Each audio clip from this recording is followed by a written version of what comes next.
The wind held a mournful dirge, a relentless symphony of nature's fury, tearing through the ancient pines that lined the desolate stretch of highway.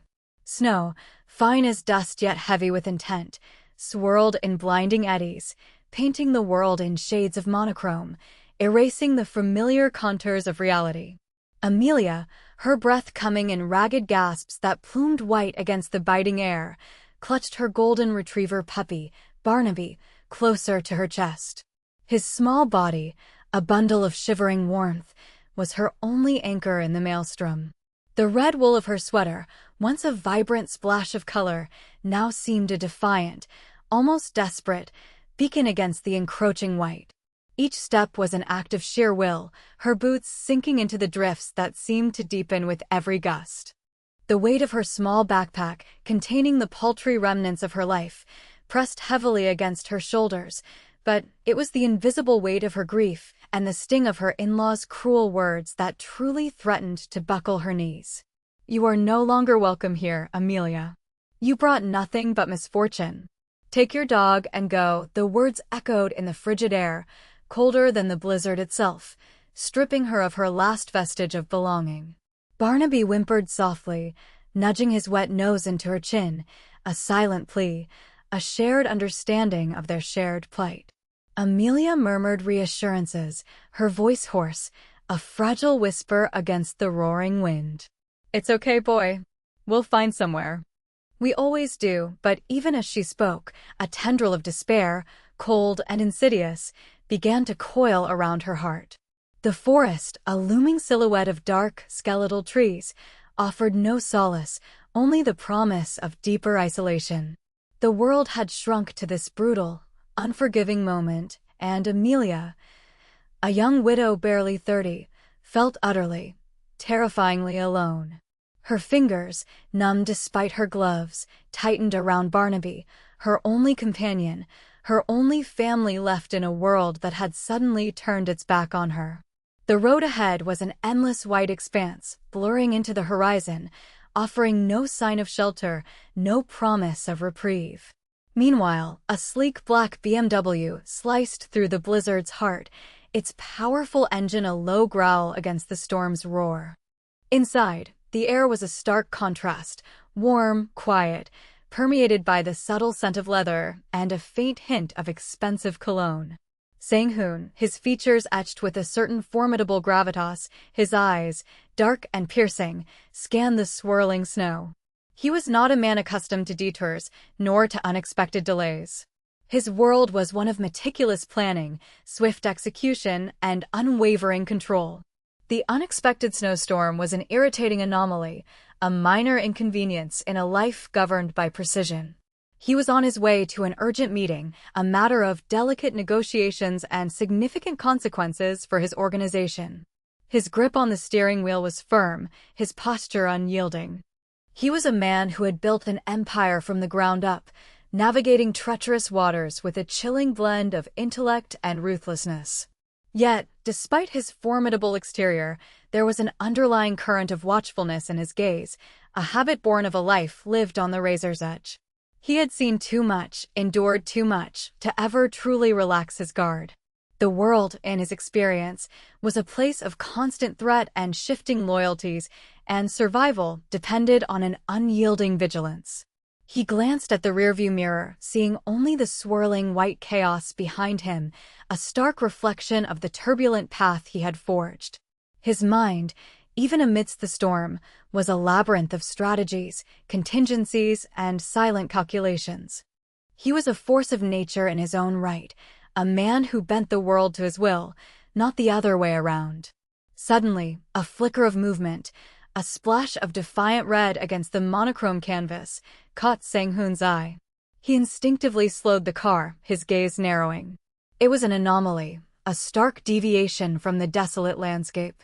A figure, small and struggling, trudging through the deepening snow, cradling what appeared to be a small creature.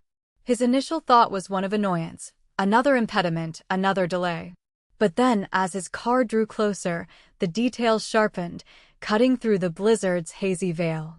A woman, her head bowed against the wind, her shoulders hunched in an attempt to shield the tiny, shivering form she held. A puppy.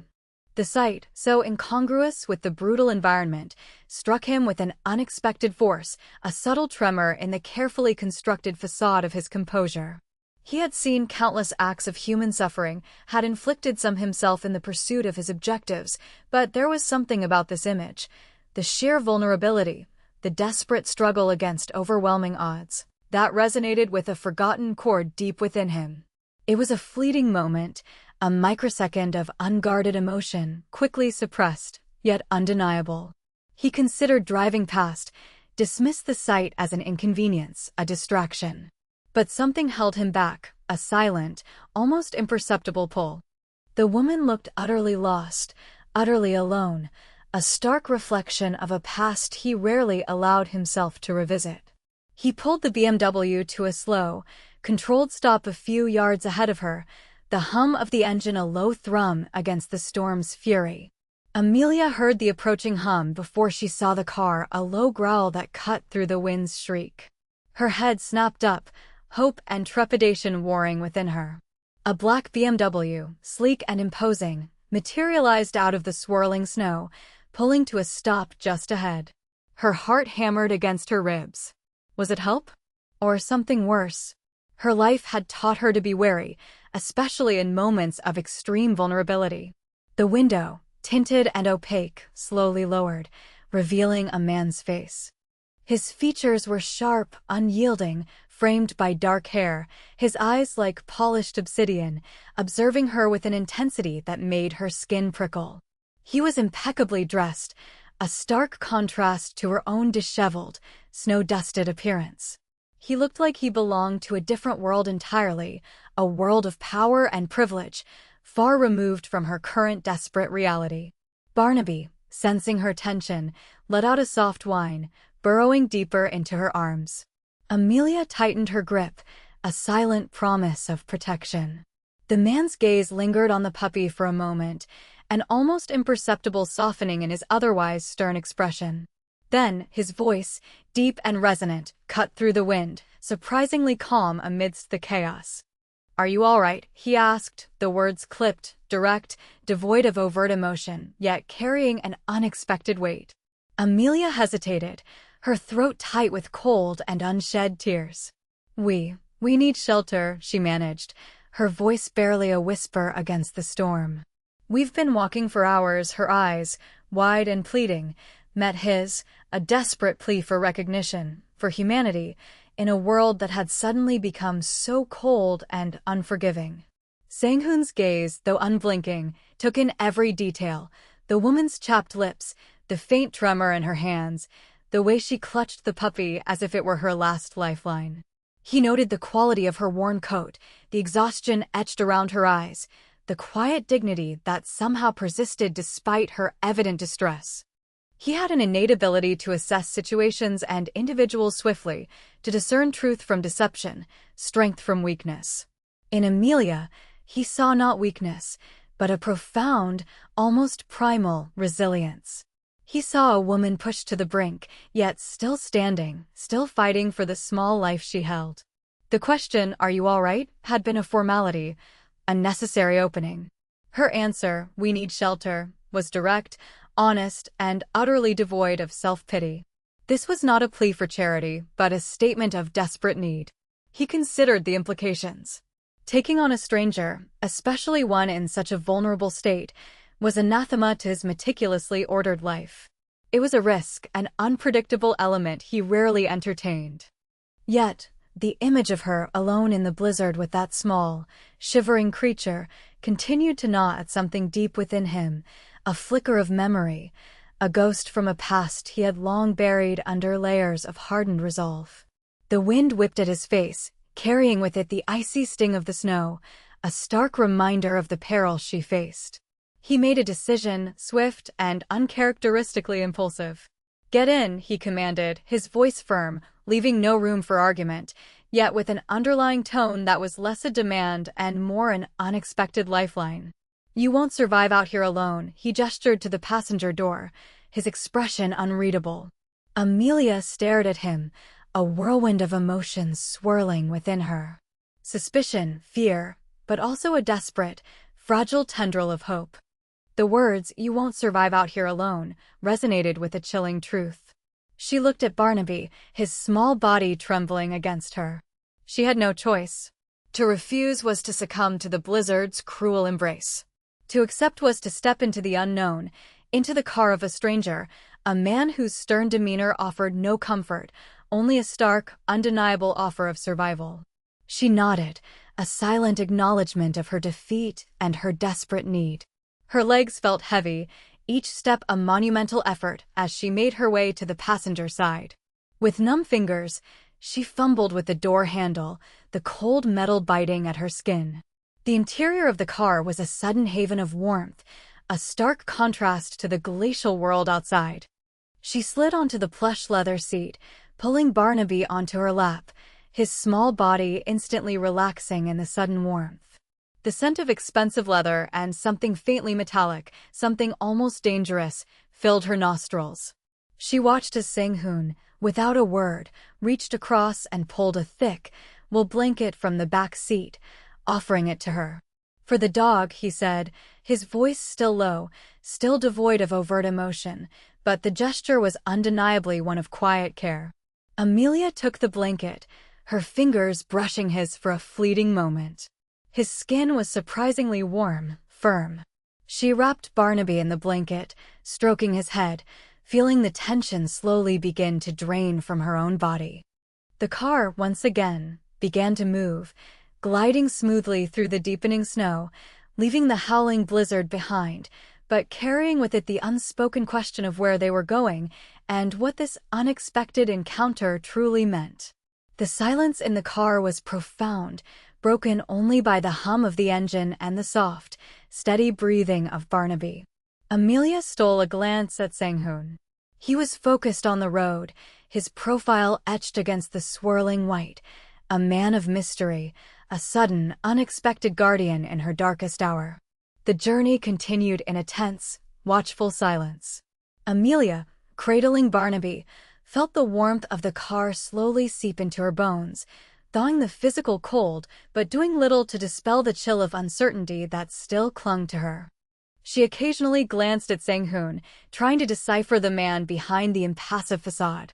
His hands on the steering wheel were strong, capable, adorned with a single, heavy silver ring that caught the faint light. His eyes, though focused on the road, seemed to hold a depth, a history she couldn't begin to fathom. She wondered what kind of man drove such a car alone, through such a storm, and why he had chosen to stop for her. Was it pity? A momentary lapse in his otherwise formidable composure? Or something else entirely? The questions swirled in her mind, unanswered, adding to the layers of her apprehension. Barnaby, now warm and comfortable, had fallen asleep, his soft snores a gentle rhythm in the quiet interior. His peaceful sleep was a stark reminder of her responsibility, the small, innocent life depending entirely on her. She had to be strong, not just for herself, but for him. She looked out the window, watching the endless blur of white, the skeletal trees rushing past, a silent, surreal landscape. The blizzard, though still raging, seemed less threatening from the sanctuary of the car, a distant, muffled roar. Yet, the sense of being adrift, of being utterly dependent on a stranger, remained.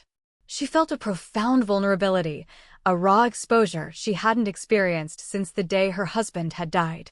That loss had stripped her bare, leaving her with nothing but the echoes of a life that was no more. Now, cast out by her in-laws, she was once again facing an unknown future, her only companion a small, trusting puppy. The silence in the car became a heavy cloak, wrapping around them, each mile drawing them further into a destiny she could not foresee. After what felt like an eternity, the car finally began to slow, pulling off the main road onto a much narrower, snow-covered track. The trees here were denser, forming a tunnel of dark, ancient wood. Amelia's heart rate quickened. Where was he taking her? A wave of primal fear washed over her, a chilling premonition of danger. She clutched Barnaby tighter, her knuckles white. She tried to appear calm, but her breath hitched in her throat. Sang-hoon, sensing her apprehension, spoke without looking at her. My cabin, he stated, his voice flat, offering no further explanation. It's the closest shelter, cabin. The word conjured images both comforting and unsettling. A secluded retreat or a place of isolation? She had no way of knowing. The car continued its slow progress, the crunch of tires on snow the only sound. Finally, a clearing appeared, and a rustic, yet substantial, log cabin emerged from the swirling white. Smoke curled lazily from its stone chimney, a beacon of warmth and life against the desolate backdrop. A sense of relief, profound and unexpected, washed over Amelia, momentarily eclipsing her fear. It was shelter. It was warmth. It was a reprieve from the brutal cold. Sang-hoon parked the car, then turned to her, his dark eyes meeting hers. "We need to move quickly," he said, his voice betraying a hint of urgency. "The storm is worsening." He opened his door, stepping out into the biting wind, his imposing figure disappearing into the swirling snow for a moment before he reappeared at her door, opening it with a quiet click. Amelia took a deep breath, steeling herself. This was it. The next chapter of her unforeseen journey. She stepped out of the car, pulling Barnaby close, and followed the silent, enigmatic man towards the comforting glow of the cabin. The interior of the cabin was a revelation, a sanctuary of warmth and rustic elegance. A massive stone fireplace dominated one wall, a roaring fire casting dancing shadows across the log walls and high-vaulted ceiling. The air was thick with the comforting scent of burning wood and something subtly earthy, like pine and aged leather. Plush rugs covered the wooden floor, and comfortable-looking armchairs were arranged around the hearth.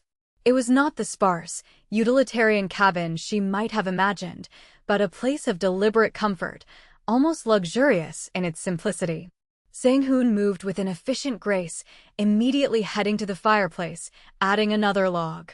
The crackle and pop of the flames filled the sudden quiet, a soothing counterpoint to the storm's distant howl. "Sit," he instructed, gesturing to one of the armchairs. "Warm yourself." Amelia, still clutching Barnaby, felt her knees threaten to buckle with exhaustion and relief. She sank into the armchair, the soft upholstery a welcome embrace. Barnaby, now fully awake, peered out from the blanket, his eyes wide with curiosity, taking in the unfamiliar surroundings. He let out a soft whine, then began to wriggle, eager to explore.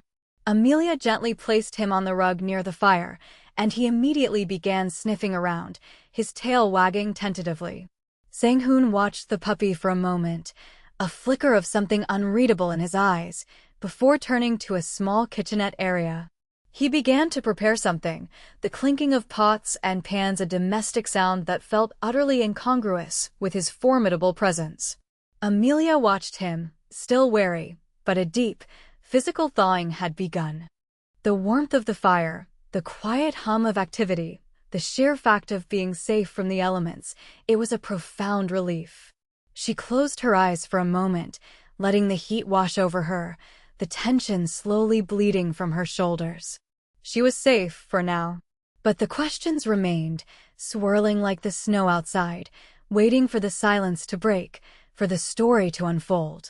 Sang-hoon returned with 2 steaming mugs and a plate of what looked like freshly baked bread and cheese.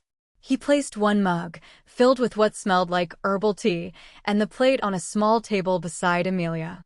"Eat," he said, his voice softer now, less a command and more an invitation. "And drink. It will help with the cold." He took the other mug and sat in the armchair opposite her, his posture still straight, but a subtle relaxation in his shoulders. Amelia hesitated for a moment, then reached for the mug, her fingers wrapping around the warm ceramic. The tea was fragrant and soothing, warming her from the inside out. She took a tentative bite of the bread, surprised by its freshness and rich flavor. Barnaby, having completed his initial exploration, settled down by the fire, occasionally looking up at them, his soft eyes full of trust. "Thank you," Amelia said, her voice a little stronger now, the words genuine. "For stopping." "For everything," Sang-hoon simply nodded, taking a slow sip of his tea. The silence returned, but this time it was different, less tense, more contemplative. Amelia felt an urge to know more about this man, this unexpected savior, but also a deep reluctance to break the fragile peace. She wondered if he expected anything from her, if this kindness came with a hidden price. Her life had taught her that nothing truly came for free. But as she watched him, his gaze fixed on the dancing flames, she saw not a predator, but a man burdened by an invisible weight, a quiet solitude that seemed to mirror her own. It was a strange, unsettling connection, forged in the heart of a blizzard. She finished her tea, feeling a surge of renewed strength, a quiet determination returning to her spirit. As the hours passed, the storm outside raged on, but inside the cabin, a fragile sense of peace began to settle. Sang-hoon, after ensuring Amelia was comfortable and fed, had retreated to a desk in a corner of the room, ostensibly working on some documents, but his presence remained a constant, watchful anchor. Amelia, having eaten, felt a wave of exhaustion finally claim her. She drifted in and out of a light sleep in the armchair, the warmth of the fire and the rhythmic crackle of burning what a lullaby. Barnaby, curled up beside her feet, was a soft, warm weight. In her semi-conscious state, fragments of her past drifted through her mind, the joyful laughter of her husband, the crushing weight of his death, the cold, unforgiving faces of her in-laws. Each memory was a sharp, poignant pang, reminding her of all she had lost and all she was fighting to reclaim. She woke with a start, realizing the cabin was now dimly lit, the fire having dwindled to glowing embers. Sang-hoon was no longer at the desk. He was standing by the large window, staring out into the moonlit, snow-covered landscape. The storm had finally abated, leaving behind a world transformed, pristine and silent under a blanket of white. He turned, his silhouette framed against the pale moonlight, and met her gaze. "The storm has passed," he said, his voice a low rumble in the quiet. "You can rest properly now. There's a spare room." He gestured towards a door she hadn't noticed before. "You and the dog. You'll be safe here." His words, simple and direct, carried a weight of sincerity that finally began to chip away at Amelia's lingering apprehension. She felt a profound gratitude, a quiet awe at the unexpected kindness of this formidable stranger. The spare room was small but meticulously clean, with a comfortable bed covered in a thick, hand-stitched quilt. Amelia sank onto it, the softness a luxury she hadn't experienced in days. Barnaby immediately jumped up, circling a few times before settling at her feet, a comforting weight.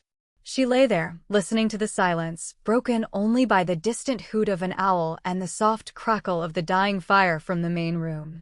The events of the day replayed in her mind, a dizzying sequence of despair, fear, and then, this unexpected sanctuary.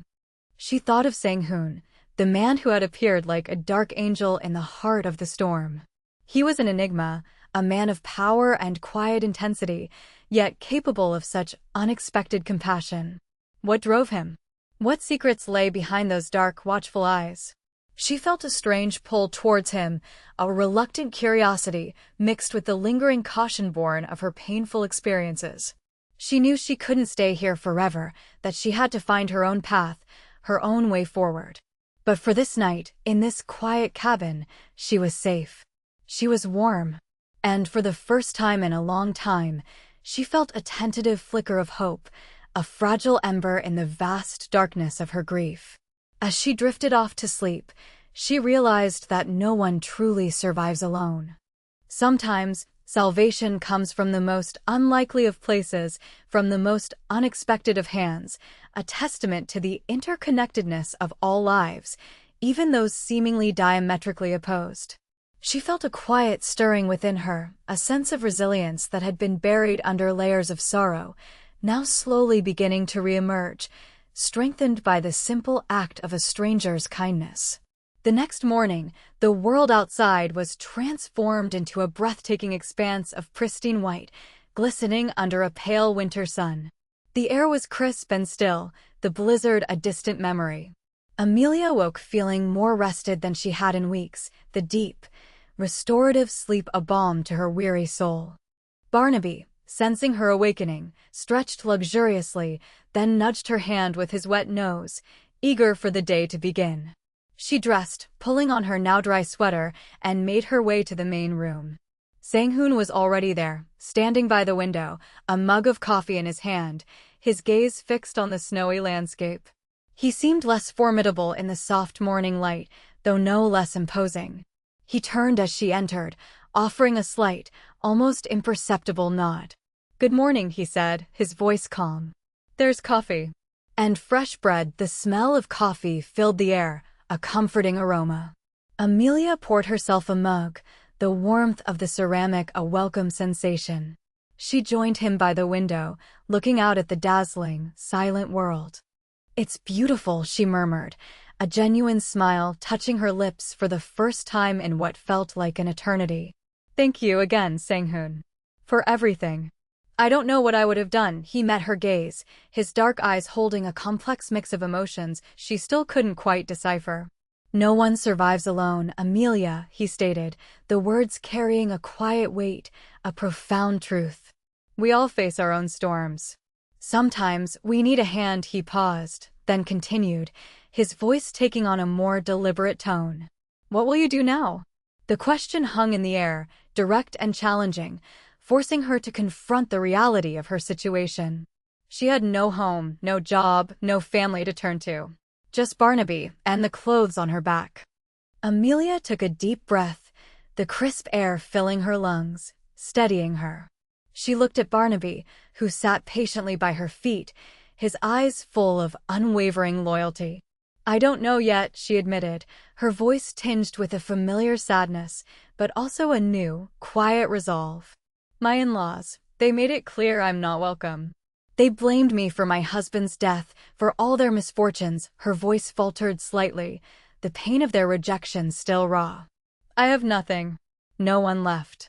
Except Barnaby." She stroked the puppy's head, drawing comfort from his soft fur. Sang-hoon listened intently, his expression unreadable, but his gaze was steady, unwavering. He had seen the depths of human cruelty and the resilience that could emerge from it. He understood loss, perhaps more intimately than she knew. "Blame is a heavy burden," he finally said, his voice low, reflective. "Often misplaced. Often used to deflect one's own failings." He paused, then continued, his gaze drifting back to the snowy landscape. "You have a choice, Amelia. To let their words define you, or to forge a new path." He turned back to her, his dark eyes piercing.